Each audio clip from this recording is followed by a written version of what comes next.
Hello, everyone, and welcome again to another Teacher Joseph podcast. Today, we're going to talk about a charity here in the UK, which is called Adopt a Grandparent. Now, we all know that loneliness is becoming really common here and that there's many charities doing good work. Adopt a Grandparent is probably one of the most visible charities. It basically takes lonely individuals from the UK and it pairs them up with a younger person living somewhere else. The idea is that if you're socially isolated and you live in the UK, you can basically talk to a volunteer around the world, and it's to help foster or to create intergenerational long-lasting connections. Now, this is a really great idea, but of course my British mind is a little bit suspicious. First of all, what if the younger person starts asking the older person for money? In these days of labels and identifying yourself with a sexuality, I'm not sure exactly how innocent these relationships are going to turn out. But in principle, it's a really good idea. The aim is to alleviate feelings of loneliness through companionship. Now, if it's true that 200,000 older people haven't had a conversation with anyone in more than a month, then of course, getting on Zoom and getting on Skype would be a great way to meet people. But for me, I'm thinking, well, I'm not sure, because is there not a fear of some kind of mistrust or betrayal, or even some kind of extortion? I don't know. I love the idea though, and I'm sure the charity does everything it can to protect people. Now, it says here that younger people in the UK can also be matched with older people in the UK. And that doesn't sound right to me. It just doesn't sound right that, for example, a 24-year-old boy is given a 74-year-old woman to talk to. According to the article I'm reading here, in this particular case, where a 24-year-old from the UK itself has been talking to a 74-year-old, they've both had conversations that were meaningful. It says here the calls they've had has been a great success, bringing both parties joy and companionship. And it goes on to say that's what this charity is all about.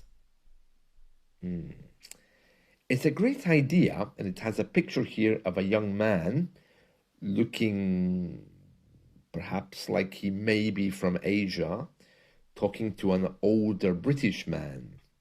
And I'm thinking, yeah, well, it's all very good, but warning bells are ringing in my mind. I suppose loneliness really is a huge thing in the UK. And if you are paired up with another person, and you can talk to them and create a friendship with them, that's great. It sounds a little bit though like an online English lesson, except you just go online and talk about your problems, not about languages. I think if it was me in this situation, I wouldn't really trust a charity like this to find me a friend. I simply would perhaps book online learning lessons, or I would try to go out the house to be amongst people. Online learning gives wonderful opportunities to different people. And so if you can't go out or if you're socially isolated for whatever reason, it's great that Zoom and Skype are there. I think friendship is the most natural thing in the world. And I'm not sure trying to create that artificially is really such a good plan. I remember my grandparents. They weren't lonely, they were very much community people. But I think towards the end of their lives, the UK had changed so much that perhaps they struggled a little bit. Another thing about many older people is they can be very proud people. They don't want to admit they're lonely. In the past, the pub has provided a lovely place for people to go and chat with their friends. Another difficulty here in the UK is the definition of masculinity and gender, how men should behave and how women should behave. These were very strong messages given to us by our fathers in the past. And again, many men here just wouldn't feel comfortable to sit down in front of a screen and to be told, you will be a friend to this young man. Yes. It's true that some people will do it and there's no force involved, but again, this really highlights the difficulties in UK culture. Friendship shouldn't have to be worked at, and it seems that when you put two men together in a room and tell them to talk or expect them to talk, it just doesn't work. It somehow, though, is very British to try and fix the problem just by bringing people together and telling them to talk. They seem to have forgotten the older way, which is simply to give them a job, and while they're working on that together, they'll open up. In Australia, it was very, very interesting. They realized that they were having a problem with suicide amongst middle-aged men. So they brought in something called the Shed Project. The Shed Project was when two men were told to go and do something together, build a shed. A shed is the little hut you have in your garden. While they were building sheds, they obviously opened up and spoke to each other. And this is the way it should be. Putting two people on a screen and saying, you will talk, you will be friends, needs a little bit more guidance. Not everyone has the ability to talk. Not everyone is trained to teach. Not everyone can even hold a conversation these days. This charity matching people up sounds a little bit like dating, doesn't it? And maybe that's why I'm a little bit uncomfortable with it. Anyway, whatever the reason, let me go back to my story about Australia. So, two men working together, building sheds. They started to talk to each other, and as a result, the suicide rate in Australia went down. Every house now has a shed, but at least the suicide rate is much easier and better to deal with because it's lower. They tried to bring that here as well, to give men projects to work on. But now, because of political correctness, there's less emphasis on men doing things and more emphasis on forcing men to speak. This old idea that men should be strong and powerful is really disappearing, but a lot of men still carry those old messages. And I know for me, I would much rather be doing something than sitting on a screen simply talking about how I feel. During English lessons, when I'm talking about grammar and asking people to give me examples, I often learn a lot about people's minds. Sometimes through the examples they give.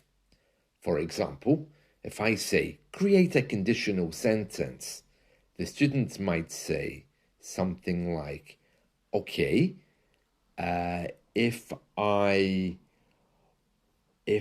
met a girl from the UK today, I would marry her. And if these kinds of examples continue, sometimes I think, I wonder if this person is lonely or really is looking to date someone, because all of these examples are about romance.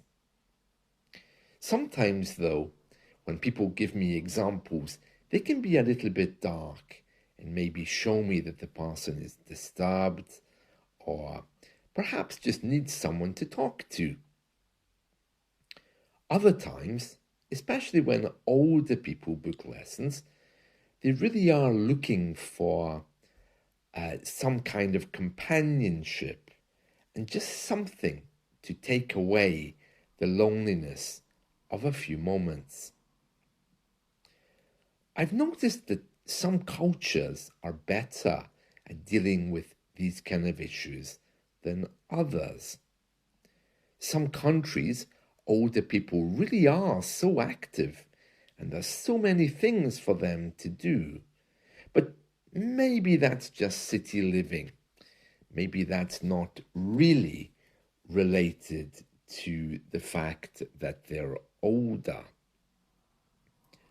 Anyway, my view is definitely that to put two people together to talk is a really good idea if they're working on a project together. My idea is always in an English lesson to try to pull out the English of a person, to try and get them to talk a little bit. But I never ask them to talk about themselves. Usually I have a topic that I ask them about. Maybe I ask them about, for example, particular things in their country. Or I ask them about things like alternative medicine or how particular systems work in their country.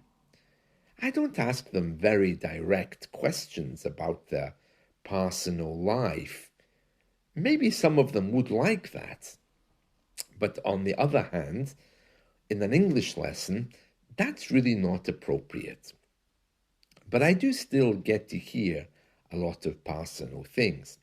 Some happy and some sad.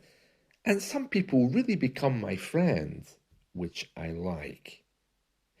Having said all of that, I'm really not sure how I would feel about paying a website to give me someone to talk to on the other side of the world. But then I talk to people on the other side of the world every day anyway. So for me, it's like the same thing.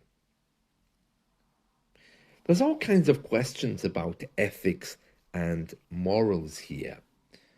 When you talk to someone on the other side of the world to teach them English, of course, you have the professionalism of being a teacher, and you have to be very careful with political sensitivities.